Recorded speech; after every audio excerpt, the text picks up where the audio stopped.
On behalf of the World Affairs Council, I'm Craig Miller, your moderator for this evening, and I'm delighted to introduce tonight's distinguished guest. Camille Siemens' photographs have been featured in National Geographic magazine, the New York Times Sunday magazine, Newsweek, Outside, Camera Arts, American Photo, and among many others. Her photographs have received many awards, including a National Geographic Award in 2006 and the Critical Mass Top Monograph Award in 2007. Then in 2008, she was honored with a one-person exhibition, The Last Iceberg, at the National Academy of Sciences in Washington, D.C., which is currently being featured here at the World Affairs Council. Ms. Seaman works in a documentary, fine art tradition, and since 2003 has concentrated on the fragile environment of the polar regions. Now, if you're listening to this program on the radio and you don't want to miss out on some of these remarkable images that we'll be talking about, you can go to CamilleSeaman.com, and many of them are there, and you can see them as we talk about them, unless you're driving, in which case I wouldn't recommend that. You might want to postpone that until you get somewhere. I have been a fan of Camille's work myself for a little while back. I ran into an exhibition of her photos up in the Napa Valley, snagged one of the postcards, and as I like to say, I've had one of Camille's icebergs hanging in my cubicle for about 2 years. Ladies and gentlemen, here to speak about her work in the polar regions, please welcome Camille Seaman.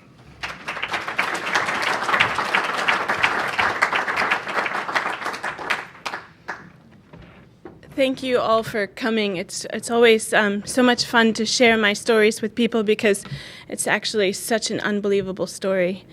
And so I'm going to tell you some stories this evening, all of which are true. And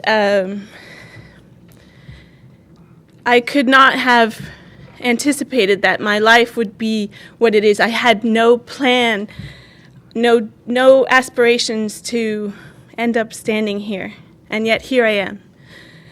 I tend to tell stories in a very kind of cyclical way, so try and stick with me, and I hope by the end that you'll get a real sense of what my life's journey has been like and what brought me to this stage. When I was a child, I was a child of a mixed-race marriage. My mother is black and Italian, and my father is from a small fishing tribe on Long Island called Shinnecock. And I was raised very much by my father's family. As a child, we were actually introduced to the world. We were taught from the beginning that everything is interconnected, that everything has a life force. And it wasn't just, this is what you should believe. My grandfather and all my aunts and uncles would actually take us out into the woods or to the sea and actually show us these connections. For example, one of my favorite experiences was when I was 6 years old. My grandfather would take me into the woods, and he would ask me to stop every time we came to a tree. And he would say, "Put your hands on this tree, and close your eyes, and slow your breathing, and listen." And you could hear the tree moving. You could feel that it was alive. And in this way, he would introduce me to every tree so that I knew them the way I would know your faces. And in this way, I never get lost because I recognize them not as an oak or a pine, but as a unique individual. Lessons like this sat quite dormant for a long time. And it wasn't until I was 29 years old that an experience triggered all of this education that I had received. When I was 29, I was between jobs, we'll put it that way. And I was going with my boyfriend to Los Angeles from Oakland. He was going on a business trip, and he said, "Come along." So we were in Oakland Airport, and they announced that they had oversold the flight, and if anyone could wait an hour, in exchange, they would give a free ticket anywhere they flew. And I said, well, I can wait an hour. I don't need to go to Los Angeles. And so I waited, and they gave me a free round-trip ticket, and it turned out to be Alaska Airlines. Now, I have to say that before this moment I had no ambition, desire, dream, no childhood aspiration to ever go to such a cold place as Alaska. But here was this free ticket, and so I decided to use it. I decided that I would go in late winter when I knew there would still be ice and snow so that I could experience this. And I decided, because I'm from a small fishing tribe, I was curious about this idea that we had migrated over this Bering Land Bridge, that this was supposedly one of the ways that the Americas were populated. So I thought I would do a reverse commute. And so I went to North Face Outlet and I bought a bunch of very warm clothes and I packed them in a suitcase and off I went to Alaska. And I have to say, I did very little research. I just knew it would be cold and that I was going to a place called Kotzebue. So when we actually landed in Kotzebue, it was like nothing I had ever seen. It was 180 degrees of just white, where you couldn't delineate the sky from the ground. And when we opened the door of the plane and I stepped out, it was one of the exterior walkways, my lungs and my nostrils froze. I had never experienced this kind of sensation before. It was minus 30 degrees Fahrenheit. Worse than that, the airline lost my luggage with all my warm clothes in it. So literally I was wearing just a polar fleece and some slip-on shoes, and it's minus 30 degrees. So the Inupiat women that worked at the airport, which was really just a Quonset hut, and they had a very cute little luggage carousel about the size of this table, and they said, they took pity on me and they said, "Don't worry, we'll outfit you until your stuff comes." And so they did. They put me in their sealskin parka, hat, gloves, boots, everything. And off I went. And one morning, I decided this was the day. I'm going to walk out onto that frozen sea and head towards Russia. Now, I should say that I had no actual ambition or idea that I would reach Russia, but I wanted to see how far I could go. And I was so naive and even a little bit stupid that I thought that I could literally walk to the end of the ice, just like it was a shelf or a table, and then there beyond it would be the blue sea. And later I was to find out how wrong that was. So I just started walking. And as I walked on the frozen sea, it was squeaky like styrofoam. And it was so amazing. Everything had to be covered. By this time, it was about minus 50 with the wind chill. So I had everything covered. I even had goggles. And I could hear my breath in my scarf, and it was very kind of Darth Vader or moon landing. And so as I walked on the ice, I was like, this is my extraterrestrial experience, but right here on this planet. And as I walked, there were small twigs placed about every 10 feet or so. And I thought, great, there's even a path. So I walked along, and about every 10 minutes or so, a man on a snowmobile would come by and he'd say, "Are you okay?" And I'd say, "Yeah, I'm just going for a walk." And they'd go, "Okay," and they'd go away. And then I got to a section where for about an hour I walked and there was no traffic, no twigs, nothing. And after an hour, 2 people came up, each on a snowmobile, a Russian woman and a native man. And they asked me a different question. They said, "Where are you going?" And I said, "I'm trying to get to where the ice ends and the sea begins." And they said, "Well, that's 22 miles away." And I was like, "Oh, I can't walk that." And I should tell you, I had no supplies on me at all, just what I was wearing, and I had a Pentax film camera tucked in my parka.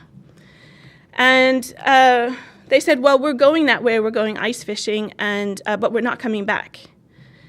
And I was like, "Well, I've never been on a snowmobile before." I said, "How about if I go just part of the way?" And they said, "Sure, no problem." So I got on the back of one of the snowmobiles, and off we went. And I have to tell you, I had no idea they go as fast as they do. And after about 5 minutes, I realized we had been doing about 60 miles an hour. And I was doing the math in my head, and I was like, whoa, stop, I have to walk this back. And so they let me off their snowmobiles, And I remember it was one of the few moments I took my camera out and photographed them as they went off into this white oblivion. And I thought kind of like, wow, that's cool. And then I turned to look for the town, and it was gone. All around me, 360 degrees, was just white. And I freaked out. I realized that nobody in the entire world knew where I was. My mother would be very upset. That there were polar bears out there. That a crack could open up in the ice and I would disappear. That there could be a whiteout or the temperature could drop and I would freeze to death. And rather than panic, I decided to remain calm, turn around, and start following those snowmobile tracks back before they were disappeared by the wind.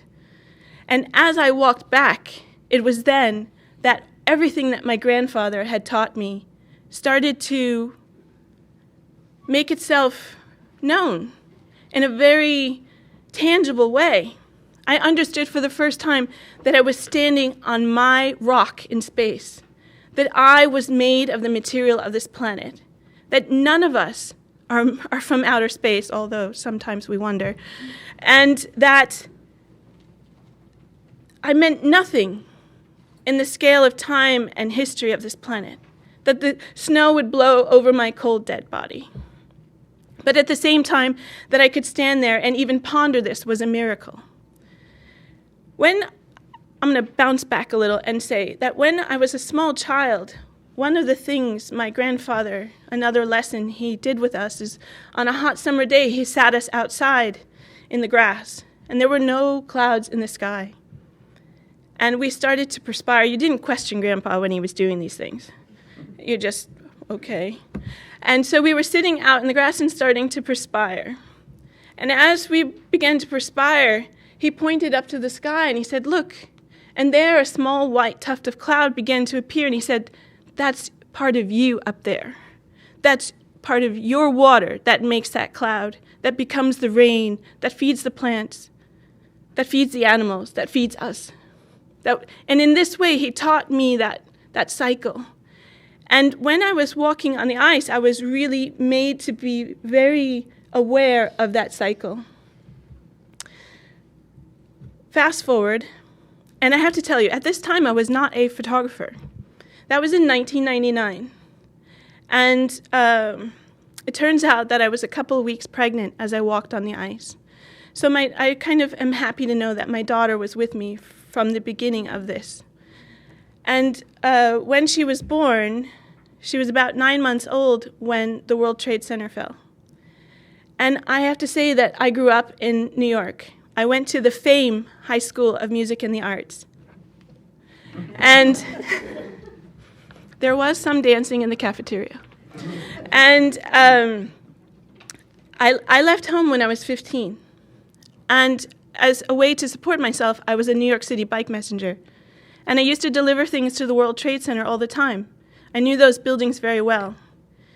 When I was in school, they recognized that I was at risk and decided that I should be part of an after-school program in which they gave me a film camera, a nichromat.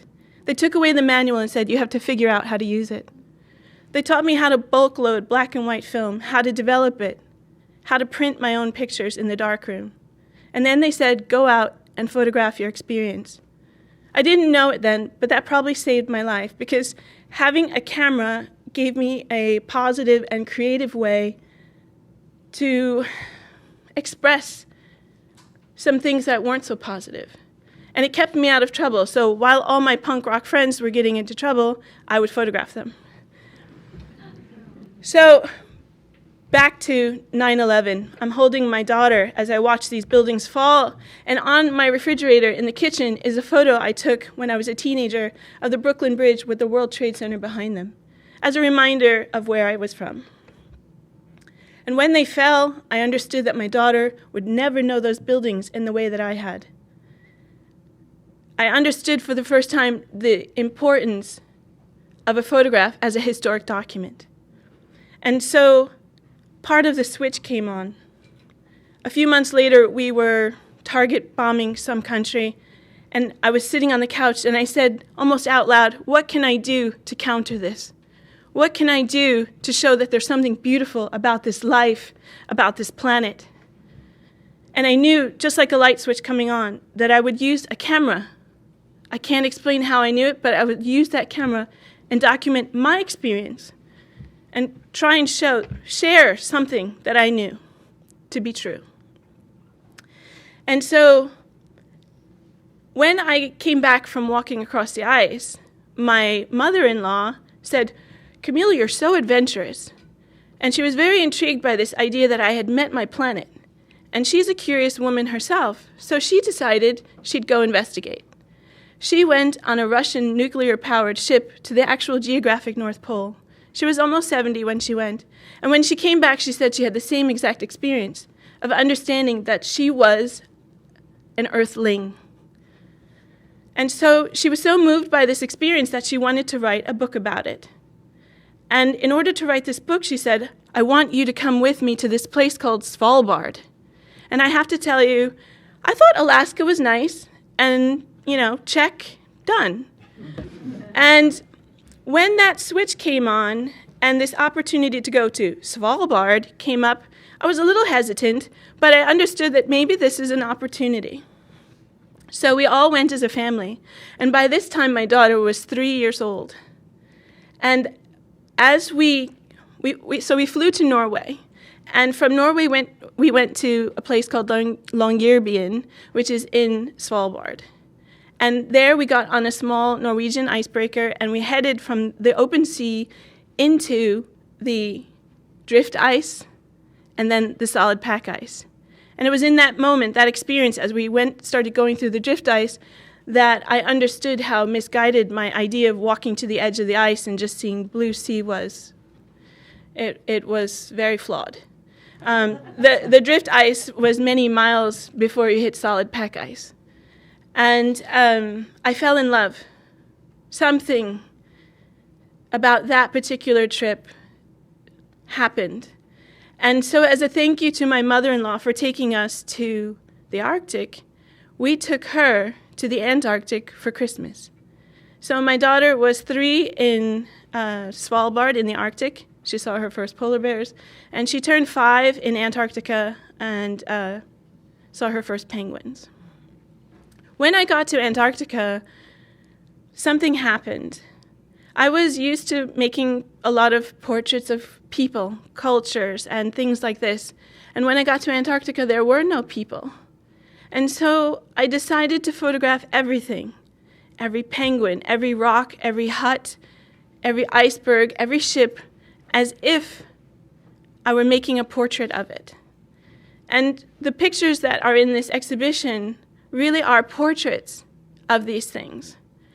When we arrived in Antarctica, when I say that my walk in Alaska was extraterrestrial, Antarctica confirmed just how extreme it was otherworldly. And I realized this is probably the closest it's ever going to get for me to feel what it's like on another world. And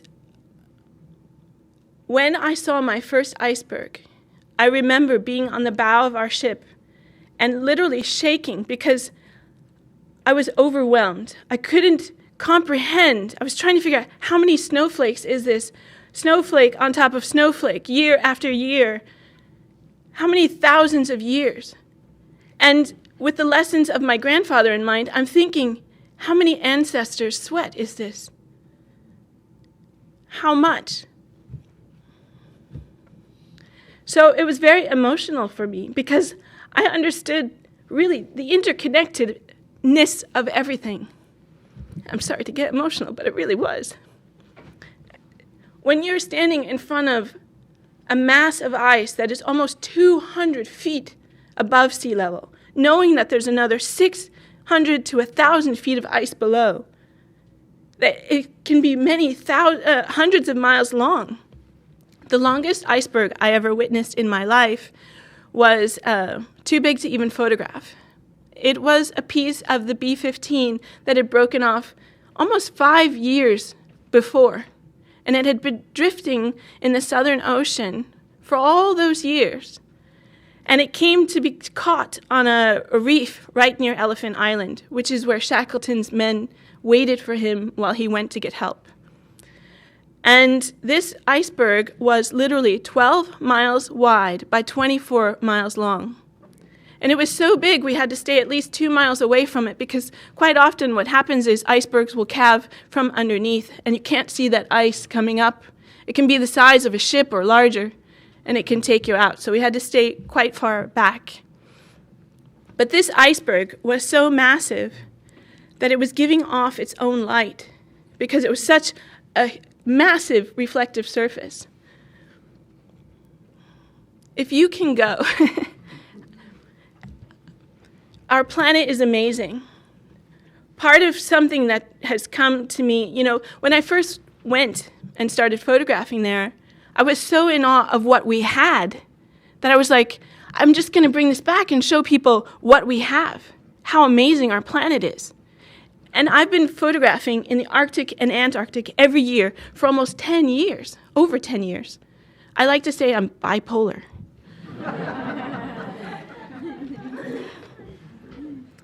But in 10 years, in my 10 years of going back and forth, my photographs have gone from documenting what we have to what we're losing to what we've lost. And I don't want to get to a point where our children go and say, in a museum, this is the only record we have of what it looked like. Until recently, I didn't speak very much about climate change or global warming. But because I don't think that preaching to people will ever change their minds about something. I want you to look at my images and feel what I felt, not just see what I saw.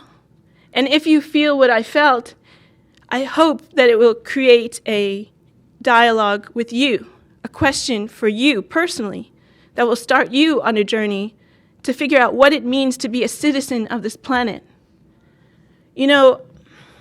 We've been telling ourselves a story for over 2,000 years that puts man on the top of a pyramid and everything else underneath. That's killing us, literally. And it's time to understand that there is no pyramid. It's a circle. It's called Earth. It's a closed ecosystem. I had the privilege of speaking with Commander Hadfield, who's the Canadian, he just came off the International Space Station. And he said, sitting up there looking down on Earth, he realizes it's no different than his space station. Earth is our spaceship, and we have to take care of it because it's the only home we have. And as nice as Mars is looking from the pictures, no thank you. I think I'll stop there. Thank you very much.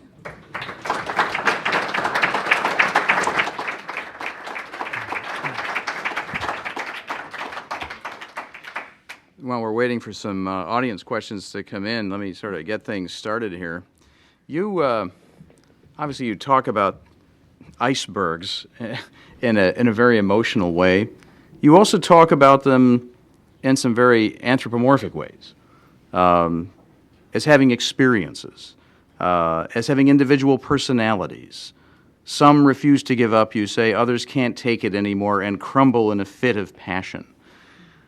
And yet, they are, as you say, one snowflake on top of another. They're not really living, but in a very real sense for you, I guess they are. When people say it's just water, frozen, I say, well, you're 70% water. Does that mean you're 70% dead? I think that water is life. And contrary to what we know or think we know, actually science is showing that icebergs are very much alive. The particles and microorganisms that live in the ice are critical to so many ecosystems. So it feeds a larger ecosystem, which feeds a larger, which becomes again part of the bigger picture. So I think it goes back to that story again. It's so easy to mistreat something when you take away its classification as living. And I think we need to stop separating ourselves from this idea of nature. I don't even like to use the word nature because everything is nature. We like to say humans and animals. Are we not part of this? So, it's all interconnected. There is no separation. Do you really think that they have personalities, though? I do. I've witnessed it. I've even had icebergs wink at me. But really, no two icebergs are alike. And very much like people, they respond to their environments quite uniquely. They respond to their experiences quite uniquely. And it's really amazing to spend time with them. Really, some will roll very, like as if it were just rolling over in a bed. And others are just like, and literally just crumble to the sea. So they are very unique, and they do have personalities. And do you get emotional when you see one in its death throes, so to speak? Yes, but usually I'm so excited that I'm witnessing it, that I am screaming, going, woo! Because I'm there to witness this. And I know how rare and unique that is for an individual. Maybe not if you live in Greenland or someplace, but for one of us mainlanders, it is really a special experience to be there when something happens, whether it's a calving or a rolling or a collapse. You just realize you're witnessing a part of the process.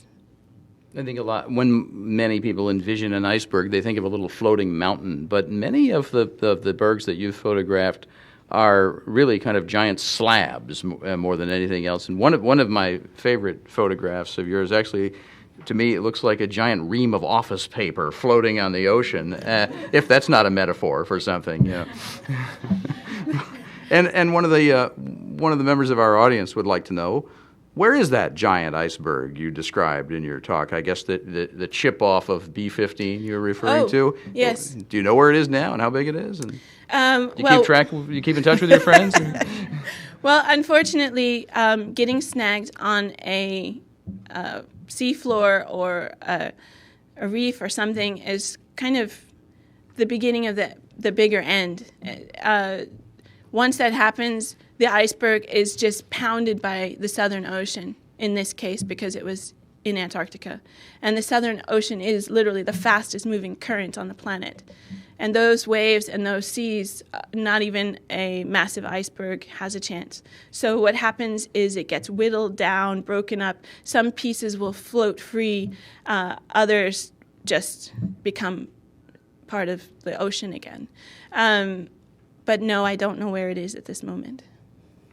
A question from the audience relates to the experiences, what it's like out there, and because you can, as I'm sure you know, you can book a stateroom on a cruise ship to Antarctica now, but you don't do it that way. I don't know if you call up the Russian icebreaker reservations line or how you do it, but one member of the audience would like to know, what is life like on an icebreaker on a ship in drift ice? I'm a big sci-fi fan, especially Battlestar Galactica. And woo! And when you're on a ship for over a month, you start to feel, at least I do, in my mind, I feel like I could be on another planet. I could, because we literally, we travel to strange lands, and we go on shore, and we look at the local inhabitants, and we try to interact and have experience, and then we get back on our ship, and on the ship itself, the life on the ship is it's its own little micro world. There are little dramas. There's the day-to-day kind of banal functionings, and then there's these magic moments. So it's really kind of cool to be on a ship for. My sweet spot was about 3 months. I like being on a ship. Maybe it has something to do with my last name. I don't know. Andre, from our audience, would like to know, what do you hear when you're out there? I don't know how many of you have experienced snow, being snowbound. But you know that when there's snow, sound has a more muffled feeling. It dampens sound. And so a lot of what you feel is silence, but it's not true silence because there are many sounds happening. And it can be the sound of a penguin colony. And you have hundreds of thousands of penguins making all this noise, but it gets carried in this muffled wind, and it becomes this beautiful noise. Or it will be walrus, or if you're in the Arctic, it will be the sound of an Arctic tern trying to attack your head. But you do have sounds. There's the sound of your feet on the terrain, whether it's squeaky snow or wet snow. And so there's these sounds. One of my favorite things that happens is when I'm near a glacier. And the glacier is in constant motion. And you feel, before you hear this boom in your chest, you feel it's a physical bass that you feel before you hear the boom. And that is one of the most beautiful experiences of sound that I can remember. If you are able to go out and stand next to one of these things, it's like standing next to about a 20-story building, right? Oh, yes. In fact, we were lucky. When I was on the Russian icebreaker, we had helicopters. And we actually took the helicopters and landed on top of the Ross Ice Shelf. And the Ross Ice Shelf is literally the largest ice shelf on the planet. It's the size of Texas. And it's solid ice. It's almost 1,000 feet thick for the size of Texas. Texas could use a little of that water. Right I know. But when you're standing, I made the mistake. I'm a little bit sometimes too intrepid. I made the mistake of walking right to the edge and looking over the edge of the Ross Ice Shelf at the sea. And there I was, 200 feet up, looking over the edge. May as well have been a skyscraper. And then I remembered I suffer inner ear imbalance. And I turned to make my way back and saw literally 3 feet away from the edge this bright 4-inch neon blue crack. And so I had a rude sort of like, hey, remember where you are. Mm-hmm. In fact, one of the questions relates to that. Apart from the time you were standing out in the middle of that first experience when you realized that there's nothing around you but white in every direction, and you don't know when the snowmobiles are coming back or if. Have you in your photography career, have you had any really dodgy experiences? Has there been a moment when you thought this might be the last picture I take? No. But I mean, I'm a positive person. When things go wrong for me, I'm like, wow, this is exciting. For example, there was an emperor penguin colony. We were near Cape Washington, and the emperor penguin colony was a good 2 miles away.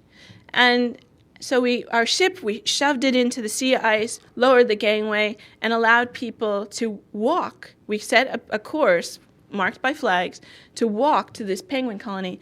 And I got a toboggan to put my camera equipment on, and I started walking in very, I don't know, I had my Shackleton moment. And I was pulling this toboggan across the frozen ocean. We're walking on the frozen sea, and I took a step, and I broke through to my knee. And I thought, whoa, and I slowed down, and I was like, okay, careful now, pull your, and I should say this was just 2 days after a woman disobeyed, walked outside of the flags, stepped into what's called a tidal crack, and snapped her leg. and she had to be evacuated to McMurdo and then airlifted to New Zealand. And that cost her about $250,000. So medical insurance in Antarctica. Some have expressed concern, actually, about this accelerating tourism in Antarctica. Are you concerned about that at all, what the impacts of that? There's a group called IATO, which is the International Antarctic Association of Tourist Operators. And they actually have their own self-governing body. And they do a really fantastic job of making sure, one, sites are left the way they are found, and two, many steps are adhered to in between. Like, for example, any person who goes ashore has to literally walk through a antimicrobial bath before they go ashore. And this is so that they don't carry even the tiniest little grass seeds from home. And large ships have now been banned from going. There used to be these massive cruise ships going there, and they kept running aground.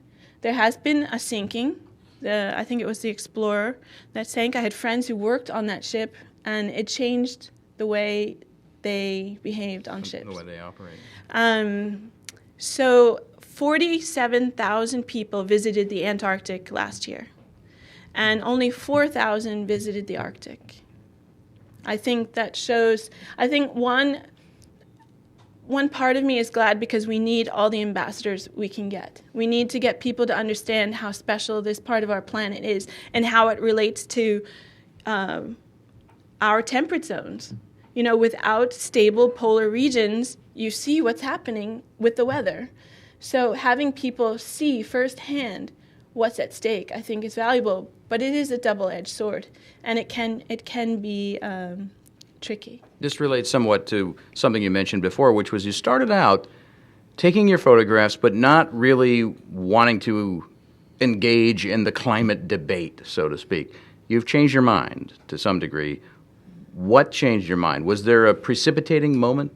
There was. I left the Arctic in late August, September of 2011.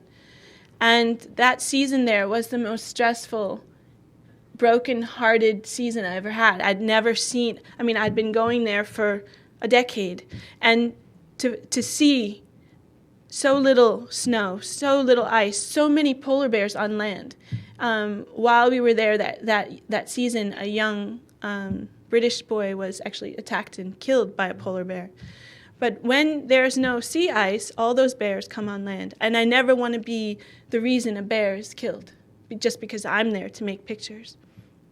But you feel this stress. I witnessed with my own eyes polar bears that were so hungry that they would climb very high cliffs to get to nesting birds' nests. And these birds literally had traveled thousands of miles to lay just 2 eggs. They get one chance. And when that chance is gone, those eggs are gone, a whole generation is destroyed. And within 2 hours, this bear had gone from nest to nest, destroying eider ducks, glaucous gulls, kittiwakes, and some what are called murres. Mm-hmm. So Gotta eat. So you start to see the reciprocal effect. So those birds who travel back to northern Europe aren't there to eat the insects. So suddenly you have a higher insect population, and those insects are destroying crops or whatever, or making a menace, and that it has an effect. And it shows once again that everything is interconnected. Has this shift affected how you shoot or what you shoot? Is there an editorial component, do you find, in your more recent pictures that maybe wasn't there before? Well, now I don't, that summer, honestly, I left crying, brokenhearted, feeling like nobody was getting it. What was the point? Why was I continuing to do this? I really felt like nobody was listening. And I don't ever like to photograph devastation or destruction. That's not what I'm trying to tell or show people. And so I was like, I'm done. And I walked away from the Arctic really quite sad. another project that I had started to bring online in 2008. I only do long-term projects, 10 years or more. So I started storm chasing here in the U.S. in 2008. And that even started out as really just beautiful, but this year took a different tone. Mm-hmm. I was there just a few weeks ago in Oklahoma at the El Reno, where some storm chasers were killed, and the week before that, more Oklahoma happened. So There were 2 EF5 highest intensity tornadoes within a couple of weeks in that same area. yeah, and I was witness to that. And coincidence? I don't know. I just feel like I operate on a kind of almost like a divining rod. I just say which way feels right, which way to go. I don't ever have grand ideas about, and in fact, I didn't say, I'm going to go to the Arctic and Antarctic and and everyone will see. I didn't have plans like that. I just follow this feeling, and it just happens that I'm like right with the flow. When you're out there, because I've seen some of your photographs of these tremendous rotating supercells and funnel clouds starting to form. They are just as arresting, if not more so, than your polar work. How do you experience those differently than, say, your icebergs? As either symbols or manifestations of where we're headed. Okay, I'll back up a little and just say that I think that beauty is the way that I want to communicate. I don't want to monger fear.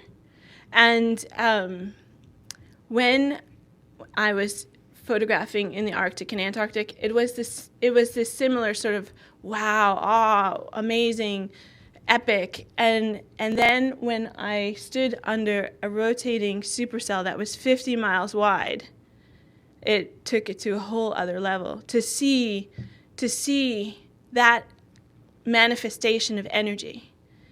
And I'm really interested in astronomy and the way that galaxies operate and the things that make up our neighborhood, not just our solar system. And knowing that the same forces that create a galaxy or a sun or our solar system or even our planet are operating right there in front of me in a small-scale version is very powerful. So when I'm there, I feel, again, privileged to witness this kind of intense, creative, destructive energy. If we can return to the poles for a moment, you described yourself as bipolar. A couple of members of our audience are interested to know how you experience the Arctic and the Antarctic differently, either from a sensory standpoint, an artistic standpoint, or what you've been able to observe is happening there. So many levels. A lot of people ask me to say, which is your favorite? And I cannot. It's like deciding between your children. The Arctic for me feels more fragile in a way. It honestly, it's much more escalated than what I was witnessing in Antarctica. Antarctica, the first time I saw it, I called it the fortress. It felt like a fortress. And unfortunately, even that fortress has been taking some hits. The Arctic has so much history. There's been so much human activity in the Arctic for thousands of years. Thousands. And about to be more. Yeah. The increased shipping. Exactly. Yeah. And the Antarctic sort of still feels, although there's a lot more traffic there too, still feels like it's, I don't know if you know about this, but right now on the table is an opportunity to preserve the Ross Sea as a pristine marine environment. And I urge you all to take the opportunity to say no to fishing in and exploiting resources in that body of water. It is literally the last untouched ocean on our planet. And Where again? the Ross Sea. And Describe where that is exactly. the Ross Sea, if you are looking at Antarctica, is below Australia and New Zealand. It's that far side. And it's quite a nice-sized ocean. It actually took us from Littleton, New Zealand to the Ross Sea took 5 days, whereas from Ushuaia, Argentina, to get to the peninsula is just a day and a half. So just to give you an idea of how much more distance there is. There's a fish that you might know as Chilean sea bass. It's actually toothfish from Antarctica, from the Ross Sea. And so little is known about this species of fish. We don't know where they breed. We don't even know what their young fish look like. And they're taking them out on long lines faster than we can find out about them. And that, again, will have reciprocal effects. It's not worth it. It's not worth it to have it on your table. Please, if you want to do something to touch my heart and make me feel like it's worth it, please save the Ross Sea. You did a TED Talk recently, and the last time I checked, it was closing in on about 500,000 views, so you have our attention. But I couldn't help reading some of the comments. There were lots of comments on there. I thought some of them were kind of interesting. And one of them, for example, no, that's the second one I want to get. I can't get it, a viewer of the TED Talk writes, how an iceberg that melts so fast can be like 100,000 years old. I got to believe you've had that same thought at times out there. It's true. I mean, that's part of what that shaking was about. I don't think we as humans have the ability to really understand something at that scale. We can only deal in our lifetimes, maybe a couple hundred years. But we already forgot about the Romans or the Greeks. I mean, how can we even imagine 100,000 or even 20,000, 50,000? The icebergs from Greenland are on average about 10 to 20,000 years old. The ones in Antarctica can be up to 200,000 years old. I just got chills even thinking about that. It's a kind of a perceptive question. Seems simplistic, but it's a kind of a perceptive question because you can look at a lot of what's happening around us now and ask the same thing, like the rate of extinction, for example. And the time it took for these species to evolve to where they are versus the time it's taking to lose them. Exactly. For example. Yeah. When you have millions of years, yes, we can adapt. But the changes that we are making in such a short period of time don't give any species, not even us, really adequate time to make the necessary adaptations to survive. Okay, here's the hardball question from the TED. Honestly, I just have to say, it got to a point where these responses were making me cry, and someone sent this beautiful Teddy Roosevelt. It is not the... Uh-oh, a quote from Teddy Roosevelt? It just picked me back up. If I had my phone, I'd Google it. But he has so many. Well, gee, now I don't want to ask it. It made me please, feel go bad. ahead. Okay. Nature doesn't become art by simply capturing it on film and showing others. You can project an idea onto the image, but it doesn't mean the image embodies the idea. It is still first and foremost a photograph of nature, a personal account of an experience. Do you carry any perceptions around with you of what's art and whether what you're doing is art or something else? Not at all. In fact, I ran away from art school. When I graduated with a BFA, I was like, okay, I'm done. I was so tired of the rhetoric and what I was trying to achieve. That's why it has to be really visceral for me. It has to be in the gut emotion. If you don't feel it, walk away. My mother-in-law, she had she's a wise woman. She said, if you can sit with any piece of artwork for 3 minutes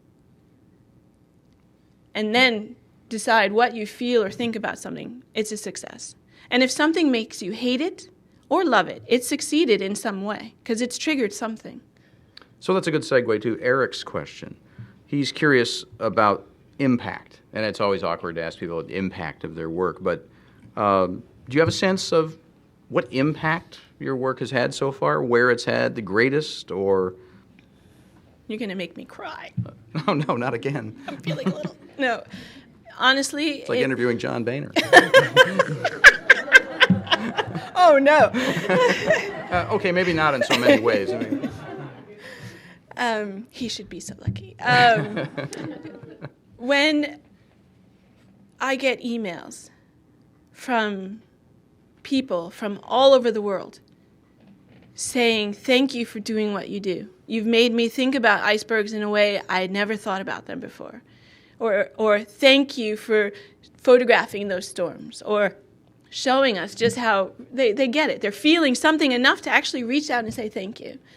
So that feels amazing. And honestly, I get requested to come speak in places where I'm like, how did you find out about me? The government of China asked me to come and photograph one of their environmental treasures. I was like, how did you know about me? Poland was like, please, we want to come and honor you. I was like, how do you know who I am? People came from Russia into Poland just to meet me. So I feel like, I don't know. Thank you, Internet. Thank you, everyone who steals my pictures and reposts them and blogs them. Because it's, it's getting it shown. And people are feeling something.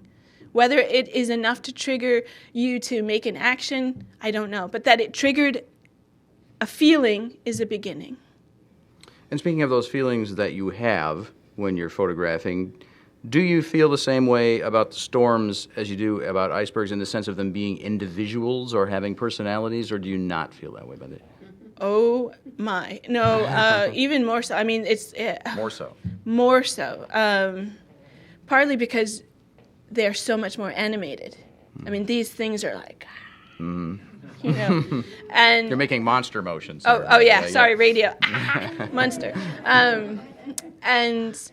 They're very scary, by the way. Yeah. There was one storm, it's actually the one that they chose for the cover of Outside for this month.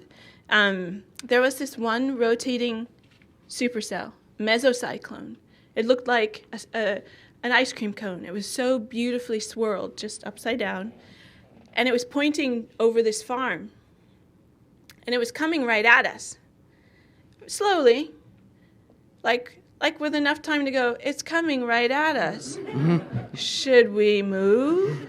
And the meteorologist that I chased with, he was like, oh no problem. It's an LP supercell mesocyclone. And I was like, cool. LP means low precipitation. And when there's low precipitation, that means there's no rain. So you can see exactly what's happening. It did spawn a few tornadoes, but nothing dangerous. So we literally let this thing come over our heads like a spaceship. And as it enveloped our 360-degree view and we're looking, right through the base of this thing, I was so overwhelmed. I was like, what do I do? I didn't know where to point my camera. I was like, I had never had that happen ever in a photographic situation where it's like, I don't know where to point the camera. I don't know what to do. It was just everywhere. And then it just it passed over us, and it was like, whoo! And that one, it was beautiful because it was in Nebraska in late June, actually June 22nd, so coming up on an anniversary.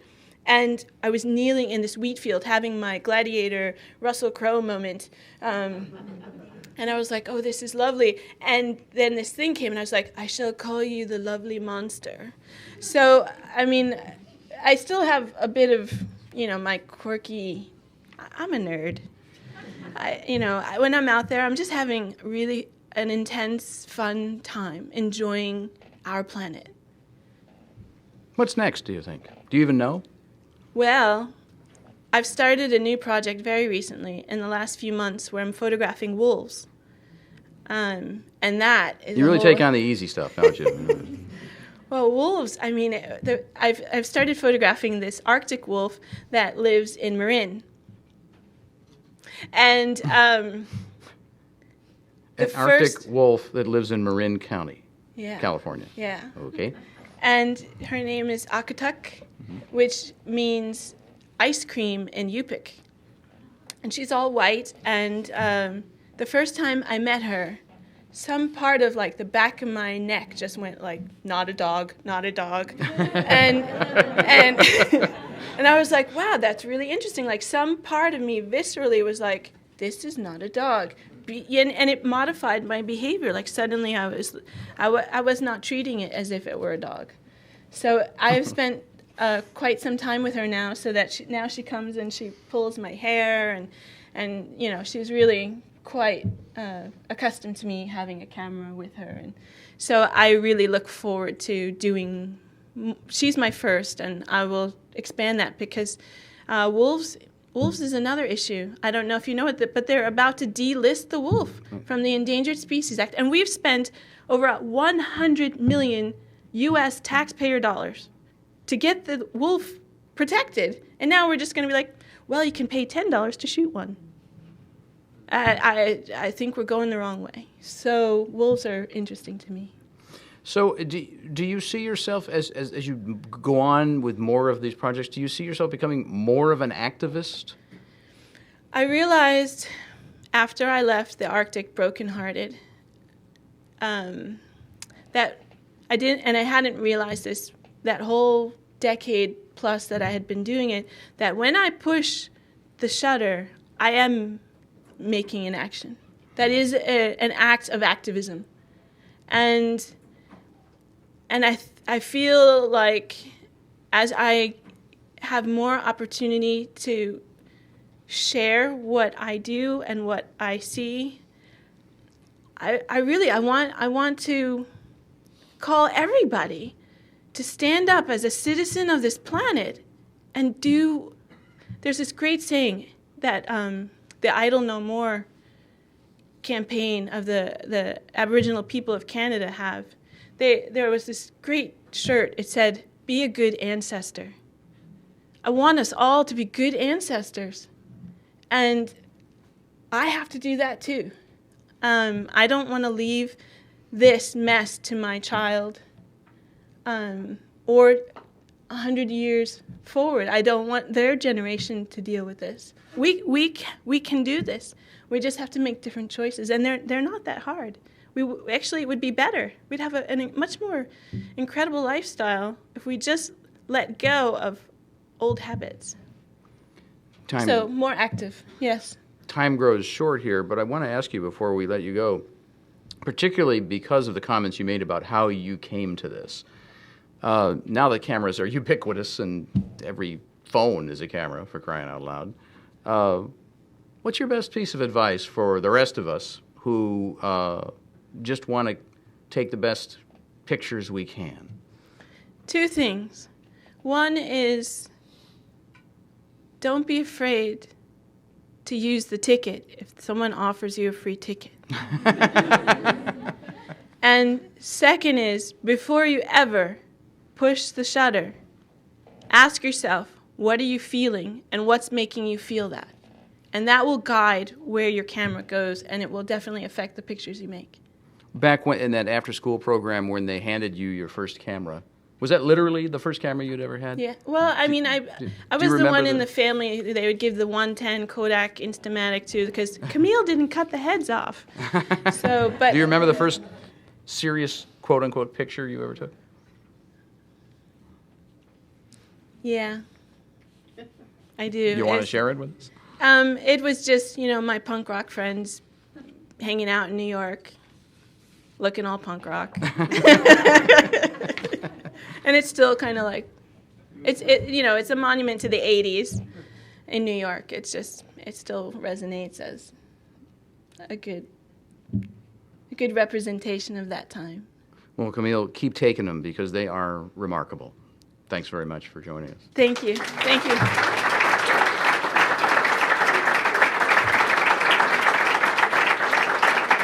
That